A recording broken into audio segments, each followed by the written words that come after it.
Todos sabemos que la memoria humana es selectiva. Es muy probable que si te pregunto qué comiste ayer, no te acuerdes, pero apostaría a que recuerdas exactamente qué estabas haciendo el 11S con todo lujo de detalles. Si te digo 22 de mayo del 2022, seguramente no te diga nada esa fecha. Pero para Paquita Gutiérrez, nuestra invitada de hoy en Enredadas, no fue un domingo más, fue el día en que su marido dejó de ser su marido.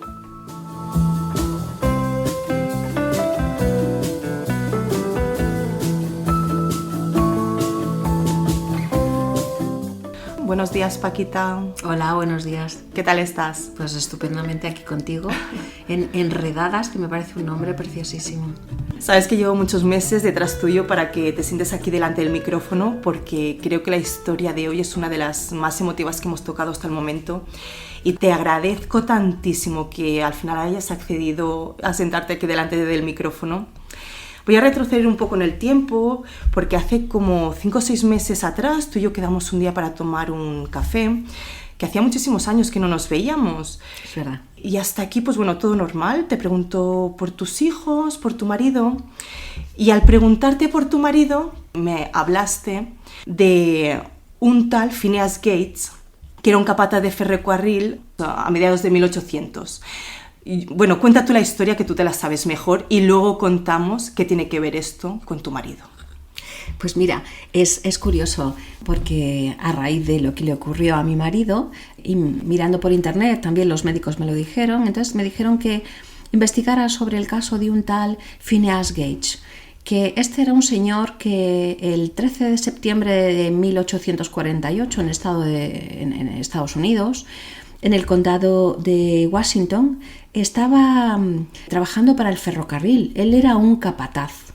Entonces, este señor se encargaba de meter la pólvora entre las grietas para hacer las voladuras, para facilitar el paso del ferrocarril, ¿no? De la construcción de las vías del ferrocarril. Él se encargaba de preparar las detonaciones.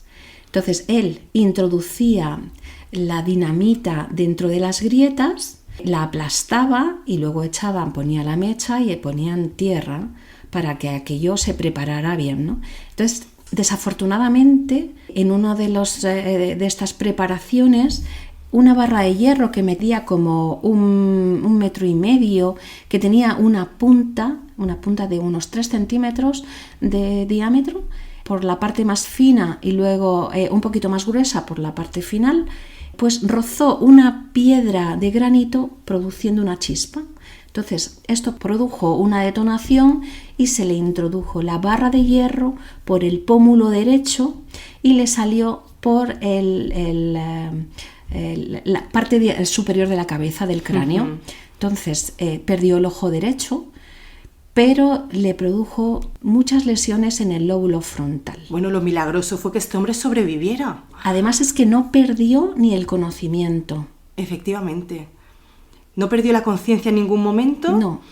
Pero lo curioso de todo esto, que es lo que quiero que cuentes, es que le afectó parte del lóbulo prefrontal, y esto fue un gran avance para la neurociencia porque se dieron cuenta de la función de este córtex, del córtex prefrontal. Bueno, en principio no se sabía nada, estábamos hablando de 1800, entonces 48. Entonces el médico que le recibió y le sacaron la barra, estuvo curándole las heridas, él tuvo además muchas infecciones, sobrevivió, pero curiosamente sus compañeros, cuando él volvió al trabajo, decían: él no es él. Gates no es Gates. Se había transformado en otra persona. Y entonces el médico decía: ¿pero qué dicen? ¿Cómo una persona no va a ser? No es Gates. Le despidieron de varios trabajos, como que no conseguía conseguir un trabajo estable, no se relacionaba bien con la gente, sus estados de humor eran con altibajos, decía lo que le pasaba por la cabeza. Sin filtros. Sin ningún tipo de filtros. Y bueno, pues se dedicó terminó viviendo un poco de lo que generó ese accidente, ¿no? Entonces llegó a presentarse barras, él iba con su barra por los circos como, bueno, pues una rareza, ¿no? Entonces, el médico empezó a estudiar.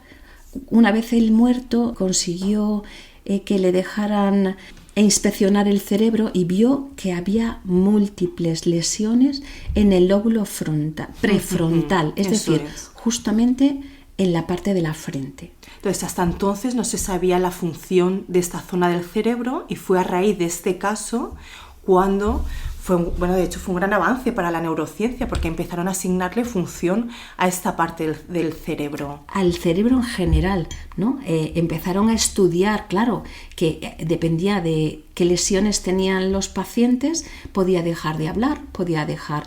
Entonces, fue un gran avance. Ya digo que este fue el primer caso descrito de lesiones prefrontales y las consecuencias que traen. Bueno, tú me cuentas eso, como decía antes, ¿no? El día sé que quedamos para tomar un café. Pero claro, ¿qué tiene que ver esto con tu marido? Porque yo te había preguntado por tu marido. Pues resulta que el 22 de mayo del 2022 le tocó a Juan. Fíjate que hay muy pocos casos descritos en todo el mundo, pero ese día le tocó a él, porque ¿qué ocurrió ese día? Pues era un domingo y Juan tenía 66 años. Acostumbraba a ir en bicicleta con sus compañeros, les gustaban mucho las rutas que hay por la parte este de la zona este de Madrid. Entonces iban por San Martín de la Vega, pues toda esa zona es una zona muy transitada por los ciclistas de carretera. Entonces, fue por San Martín y ahí hay una serie de badenes que eran muy antiguos, estaban bien conservados, pero con demasiado desnivel. Entonces Juan no debió de verlo, entonces se cayó. Él iba perfectamente equipado con su casco, todas las medidas de seguridad, pero se dio con la parte del posterior, en la parte occipital del cráneo. Y el cráneo, claro, como bien sabemos, es una caja, es todo una parte muy blandita, dentro de una caja muy dura que está hecha con hueso. Claro. ¿Qué pasó? Que Juan se dio un gran golpe en la parte de atrás, pero el cerebro, por la fuerza centrífuga, chocó. Se desplazó hacia la parte frontal. Entonces, él es verdad que tiene lesiones en el bulbo raquídeo, pero las múltiples lesiones que tiene son en la parte prefrontal. Ya. ¿Cómo te enteraste de lo sucedido? Bueno, a mí me llamaron corriendo, él vomitó, perdió el conocimiento, enseguida llegaron los medios y entonces me llamaron sus compañeros, mira qué ha pasado, y yo le dije, llevadlo al hospital, a mi hospital, porque lo que sea yo en mi hospital es mi casa y yo allí me puedo mover. Si me lo llevan a otro hospital, el traslado, yo no puedo estar con él. Y entonces así me lo dijeron, no le di más importancia, tampoco me dijeron a mí el alcance, simplemente pregunté si había perdido el conocimiento, me dijeron que sí, pero que no me podían contar más y que la ambulancia ya se lo llevaba, que desde luego no pensaban que era tan grave, que él había recuperado el conocimiento y iba con conocimiento e iba hablando. Entonces llega al hospital. Le ven los médicos, él está hospitalizado un tiempo, imagino, porque sí, él entró. Cualquier lesión en la cabeza, en el cerebro, me imagino que necesitaría de observación. No, él entró directamente en la unidad de politrauma, en la unidad más avanzada y con más medios que tiene en nuestro hospital. Entró crítico. Había mucha lesión, tanto en la parte posterior como en la parte anterior. No sabían si eso se iba a curar, o sea, se iba a parar o no. Entonces entró en la unidad de cuidados intensivos de la politrauma. Entonces, que eso es la NASA. Y allí, me llamaron y desde luego estuvo crítico durante una semana. Porque además luego la presión que ejerce toda esa sangre en el cerebro, más el líquido que el cerebro en sí genera para intentar curarse, pues provocaba muchísima presión, ahí no hay forma de sacarlo. Le pusieron incluso un PIC, le llaman, que es horadar, hacer un agujero en el cerebro, en el cráneo, para liberar esa presión que existe del líquido cefalorraquídeo. Entonces, los médicos, tras el accidente, ¿qué es lo que te comentaron a ti? Porque relacionaron esas lesiones a lo mejor con este caso ya que estaba descrito. Sí. O sea, lo vieron claro desde el principio. Ellos te advirtieron ya, porque en el caso de Phineas Gates comentabas, ¿no?, que había perdido como la capacidad de autocontrol emocional, que se volvió esa persona como más impulsiva, más grosera, sin filtros, mostraba dificultad, ¿no?, para socializar. ¿Cómo empezaron a ver ellos de que esto estaba siendo el mismo caso? Porque hay muy pocos casos descritos en todo el mundo. Bueno, es que tampoco se le da tanta importancia, salvo que sean muy graves. Pues fíjate, fue curioso porque a Juan le sedaron directamente, ¿no? Entonces Juan estuvo sedado 15 días. Entonces, pues como la semana, cuando ya se vio que eso se estaba recuperando y que su vida no corría peligro, a mí el jefe de la politrauma, que es San Dios en el hospital. No, es San Dios. O sea, eso es como Dios que baja de las alturas y se te presenta, ¿no? Más un señor, pues eso, es que es muy grande, de lo más granado que hay en el hospital, es el jefe de la politrauma. Pues se bajó y me dijo: Paquita, ¿a ti te han explicado qué lesiones tiene tu marido? Porque claro, los jefes no están a pie de cama. A pie de cama están los residentes, los adjuntos, más los enfermeros.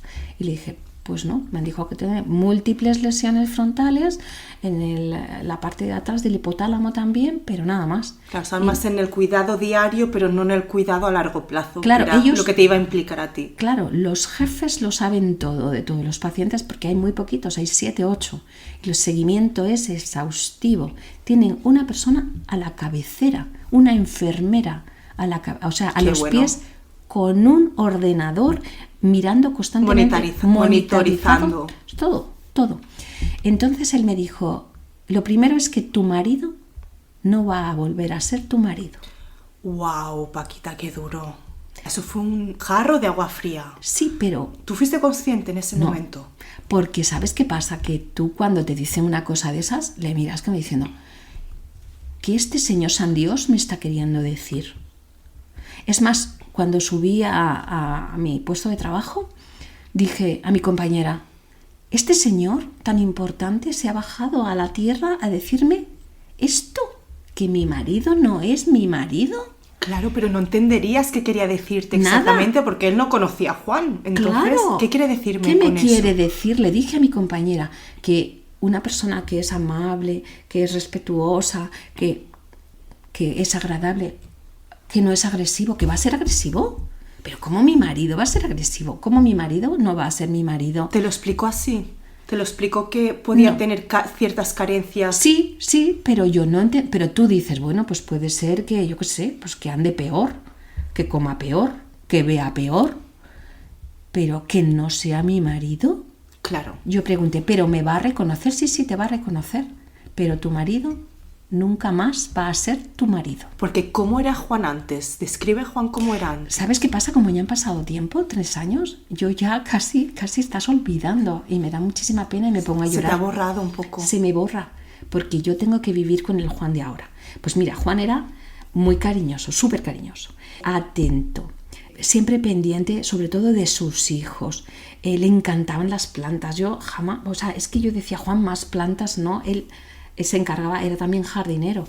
Entonces, pues nunca me regaló un ramo de rosas ni de flores, porque decía que las flores tienen que estar vivas. Entonces, él no me regalaba jamás. Me regalaba, por ejemplo, pues eso, macetas. ¡Qué bueno! Macetas con flores vivas. Sí, yo lo entendía, pero yo decía, hombre, pero una rosa.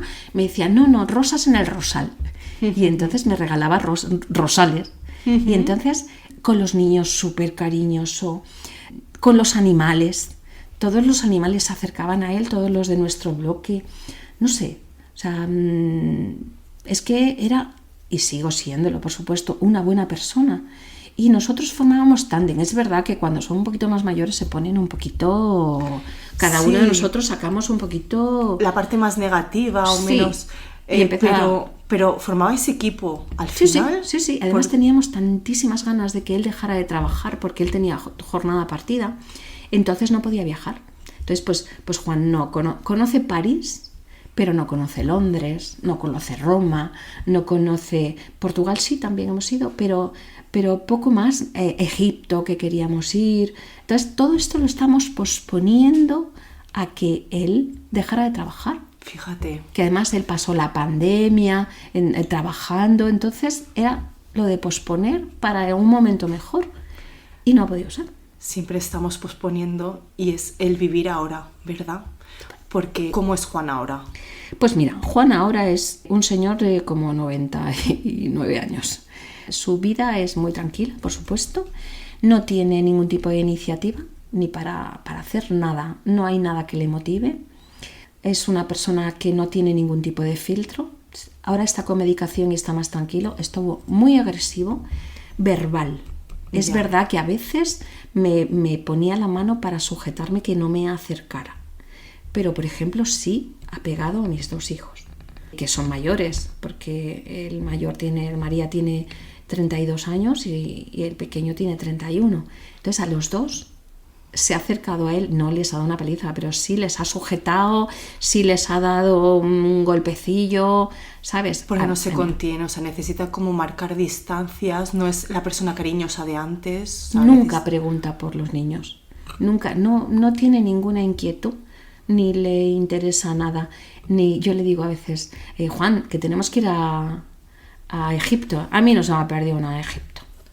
Entonces Juan, su vida es, se levanta como a las 11, desayuna, se vuelve a acostar, porque no tiene problemas de movilidad.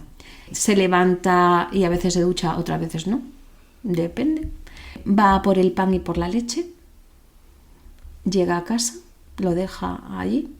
Es verdad que la leche la pone en su sitio, en la nevera, y el pan lo guarda en su sitio, y ya se pone delante de la televisión. Y ya está, eso es su día a día. Hasta que llega la ruleta. Yo procuré marcarle momentos, es la ruleta de la suerte. Hay que comer. Él lo tiene como establecido, la rutina, o sea, no es consciente del tiempo por la luz, la oscuridad, las horas, tal, pero sí que tiene como sus rutinillas. Sí, entonces yo siempre le digo la rutina de la ruleta de la suerte, vamos a comer.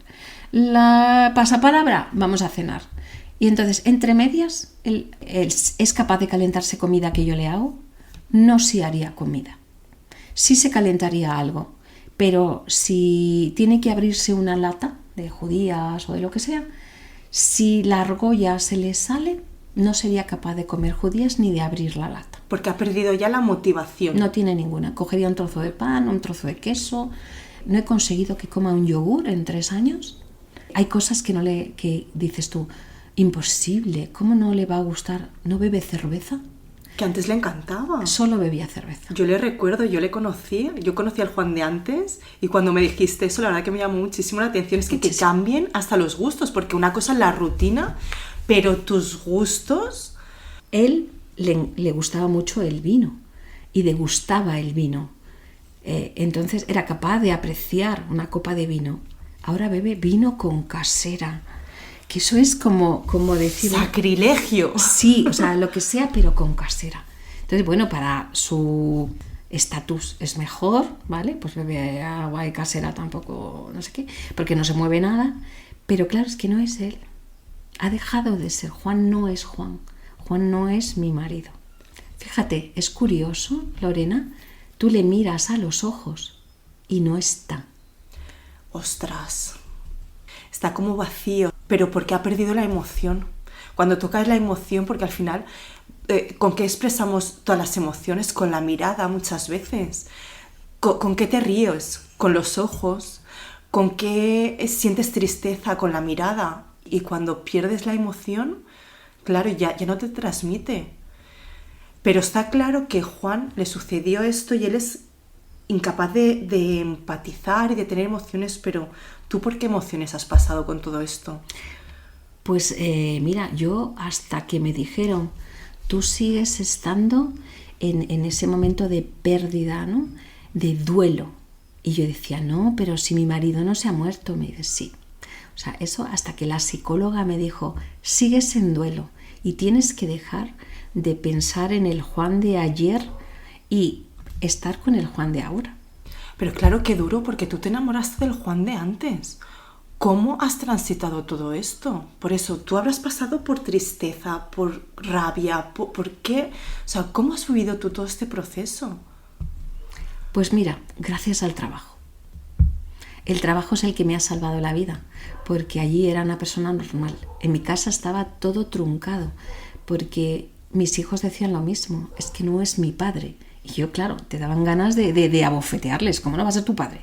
Pues no, no es su padre, no siente nada por ellos, no siente nada por mí, aunque fíjate, por dentro sí estoy.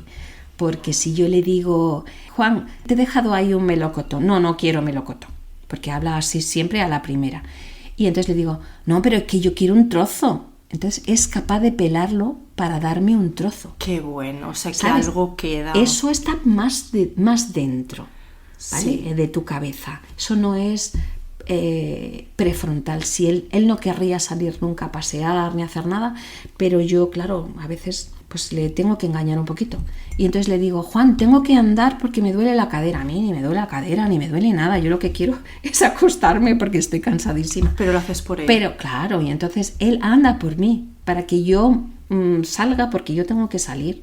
Claro, porque aunque esté afectada esa zona, pero el recuerdo de cómo tú eras antes con él o cómo él era contigo, ese lo tiene. Sí, la memoria la tiene perfecta. Él sabe quién es todo el mundo y cómo te comportabas con él. Es verdad que ahora salta de repente del 0 al 100. Si yo le digo, Juan, hay que cortarse las uñas, me dice, ya siempre estás con las uñas, siempre estás con las uñas. Y solo se lo he dicho una vez. Pero él, si no se lo digo, no se las corta.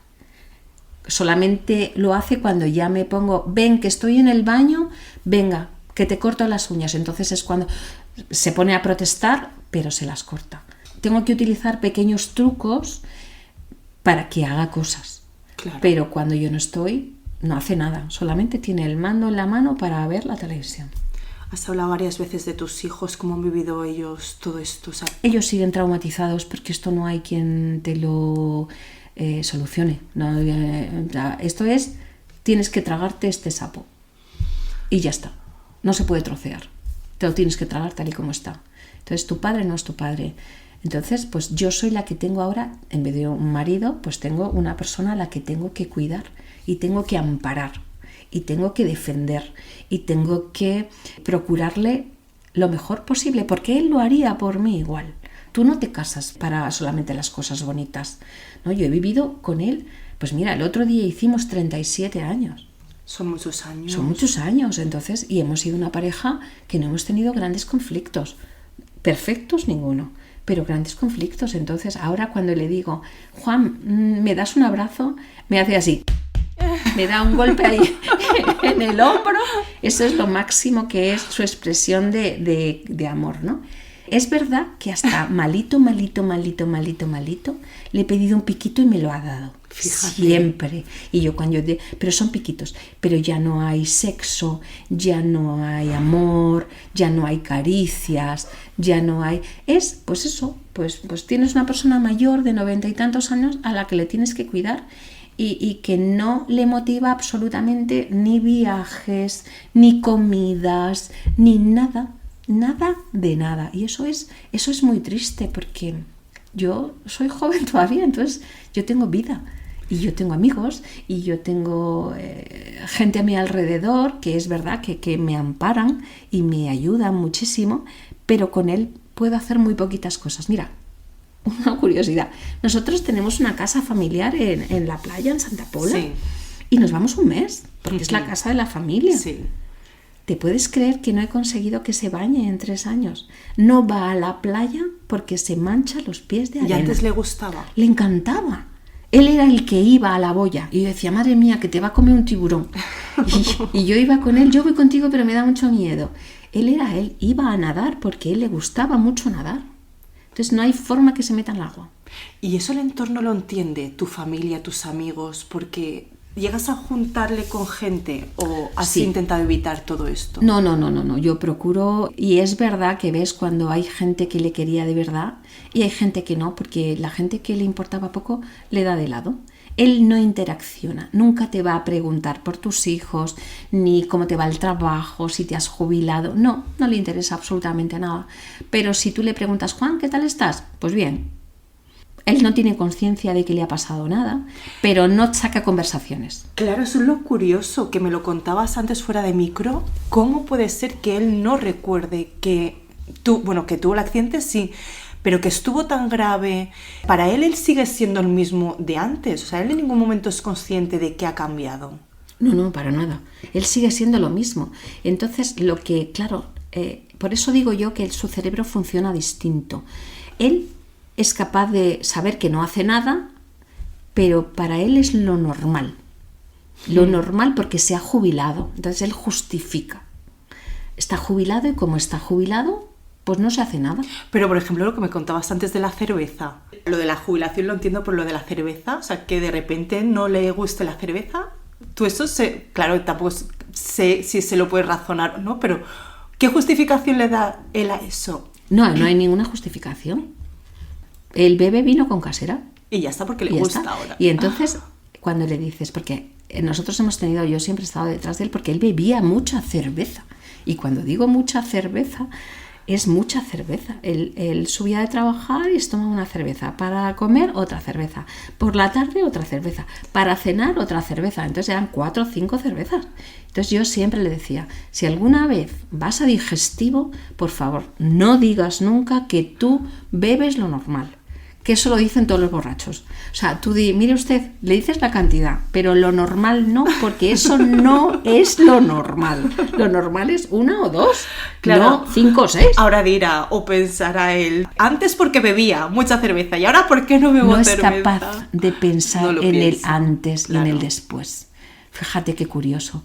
Igual que no coge rutinas, ¿no? Si tú te enfadas con una persona porque te ha dicho algo, tú le dices, porque me has dicho, y ayer me dijiste, y anteayer me dijiste. No, para él existe el ahora. El ahora.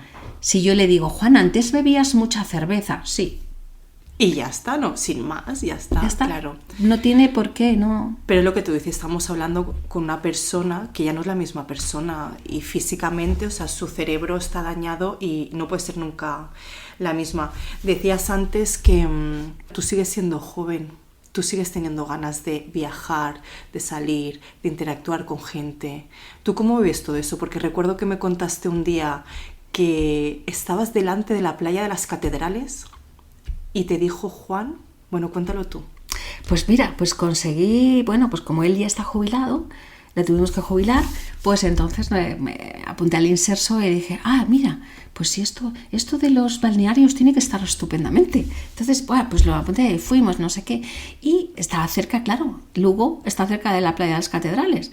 Y entonces dije, pues siempre me habían dicho que era una playa preciosísima, que tenía que buscar lo de las mareas. Y entonces, pues dije, pues vamos. Él cuando yo digo vamos, siempre me dice, ¿qué ganas tienes de salir? Pero bueno, pues ya está. Pues fuimos allí con la marea baja, prontísimo. Ideal. En el momento ideal. Y llegamos abajo. Vio que estaba la arena mojada y dijo, vámonos ya. Y le dije, hombre, vamos a pasear, que yo esto no lo conozco, que acabamos de bajar las escaleras, que esto es una playa, hay que pasear. No, esto estoy igual. Vámonos, venga. Y nos tuvimos que ir. Entonces ya buscaré otro momento para ir a ver las playas de la catedral. Sí, ya te dije que iríamos juntas. Sí, yo creo que vamos a ir juntas. Ya te dije que si quieres, sigue en pie. Por supuesto. ¿Y has pensado alguna vez en tirar la toalla? Yo sé que me dijiste una vez también, Lorena, puedo con todo, pero primero voy a llorar un poquito. Y esa frase se me quedó grabada. Sí, a veces hay que llorar, mejor frente al mar, también te lo digo. Sí, no puedes tirar la toalla. Porque ¿quién coge esa toalla? Nadie. Es de dejarle demasiado peso ¿a quién? ¿A tus hijos? ¿A no, un tercero? Los hijos no dejan. O sea, claro, que puedo. Fíjate, yo creo que en algún momento parte de mi familia pudo pensar, o parte de la familia de Juan, que yo podía tirar la toalla, ¿no? Desde luego la hubieran recogido ellos. Porque Juan era sigue siendo. Es una persona maravillosa, es excelente. Pues es que era un gran lector, que yo no lee nada. No, sí, algún cartel. de por la Pobrecito. calle. Pero era un gran lector. No sé cuantísimas películas teníamos, no sé cuantísimos discos teníamos de vinilo, de todas las plataformas, porque nuestra generación ha vivido todas las plataformas. Sí. Pues nada, ni oye música. La música dejó de sonar en mi casa. Ay, qué pena. Sí. Nos hemos deshecho de la cadena musical, nos hemos deshecho de todos los discos porque no se pone música. Qué pena. Tengo Netflix, no lo pone. Solamente ve, ay, tengo que decirlo porque es que odio. Lo de La que se avecina. Venga, por favor, la serie más aberrante que tiene televisión.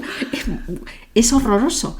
Está todo el día viendo La que se avecina. Y además que es una serie ya antigua. No, es que hay 2.500 capítulos, eso no se acaba nunca, o lo vuelven a poner. Entonces, es que no tiene valores morales, es totalmente sexual, están todo el día pensando si unos se van con unos y otros se van con otro. Por favor, desde aquí pedimos que, Pero, por favor, por la por salud favor. mental de Paquita, que quiten La que se avecina. O me digan cómo la puedo desinstalar de la televisión, que tengo Netflix, que vea películas. Ay, Dios mío. Bueno, te lo tomas a risa en algunas ocasiones, sí, te lo tomas con humor. Tú siempre has sido una persona muy alegre. De hecho, yo, bueno, te recuerdo súper alegre. Tú y yo hemos trabajado juntas. De hecho, lo pensaba antes de que llegaras. Creo que el viaje más divertido que he hecho en toda mi vida es el que hicimos a Londres junto a Mar, que mira, la vamos a nombrar aquí también. Y bueno, yo es que cuando te vi, pues eso, hace 5 o 6 meses atrás, para mí eras también una persona diferente, pero seguías teniendo tu parte de, pues eso, de sacarle el humor a las cosas. ¿Tú qué has aprendido con todo esto? Pues mira, que tienes que jugar la partida con las cartas que te da la vida. Qué bonito. Es lo único que te puedo decir. Hay veces que te toca una mala jugada y tienes que jugarla. Pues has perdido, otro ganado.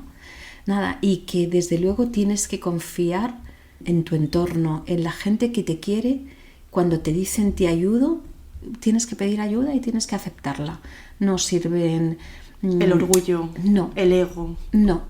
Y que también cuando necesitas ayuda tienes que pedirla y también tienes que tener tiempo para ti.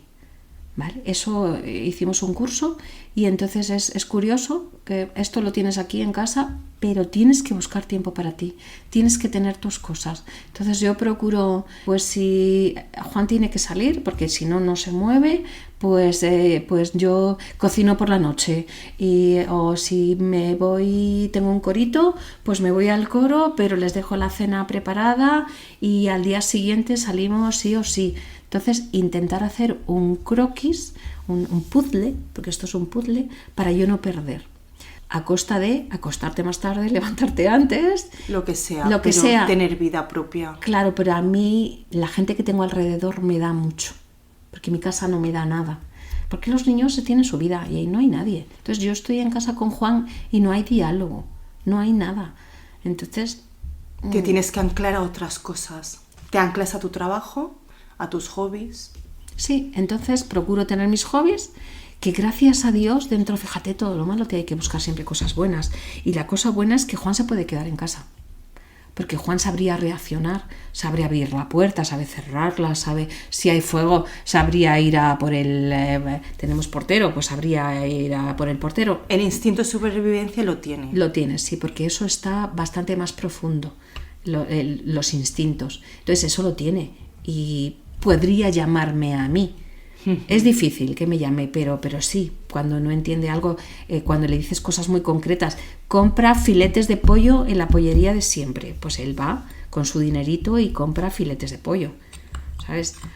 A lo mejor se levanta tarde y no hay filetes de pollo, bueno, pues no pasa patatas nada. con huevos. Si no hay patatas, pues huevos. Si no hay huevos, bueno, pues queso. Algo habrá, siempre hay algo en la despensa. Entonces hay que sacar la parte positiva y no te tienes que abandonar. Y él no me necesita físicamente. Mentalmente sí, pero tampoco él necesita que... Sentirte querido tienes que sentirlo, aunque estés atrofiado.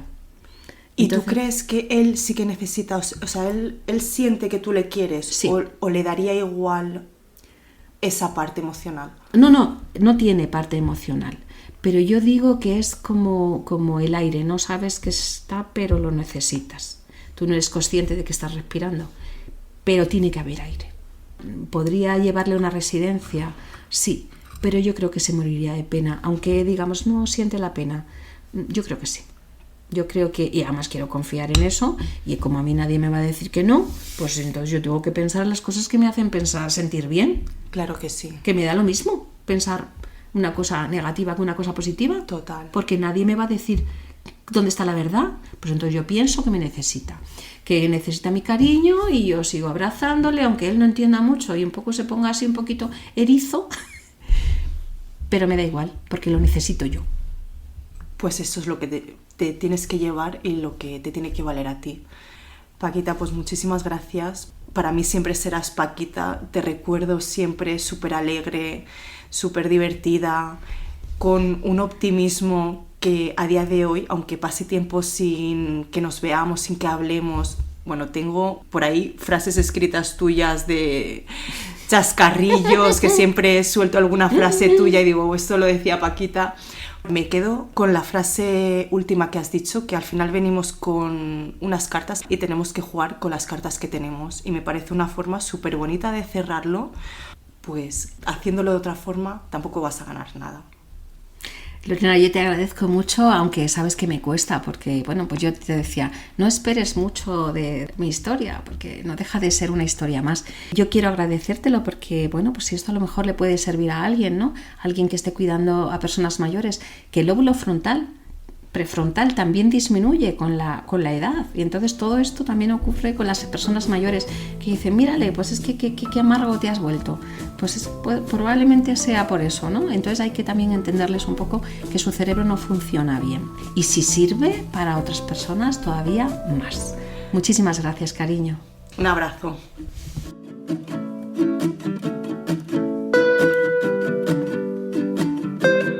La historia que hemos escuchado hoy es la de una mujer que eligió seguir jugando sus cartas, porque el amor verdadero no se rompe, se transforma en cuidado cuando tu marido ya no es tu marido. Gracias, Paquita, por enseñarnos a que no hay que posponer los planes, que hoy ya es tarde para vivir, por enseñarnos a que no te casas solo por las cosas bonitas y que no hace falta tener una pérdida para pasar por un duelo. Hoy me llevo también que cuando la música deje de sonar en casa, será el momento de pedir ayuda, de buscar un lugar seguro donde poder seguir siendo yo, porque para ayudar a otros tenemos que ponernos nosotros la mascarilla primero.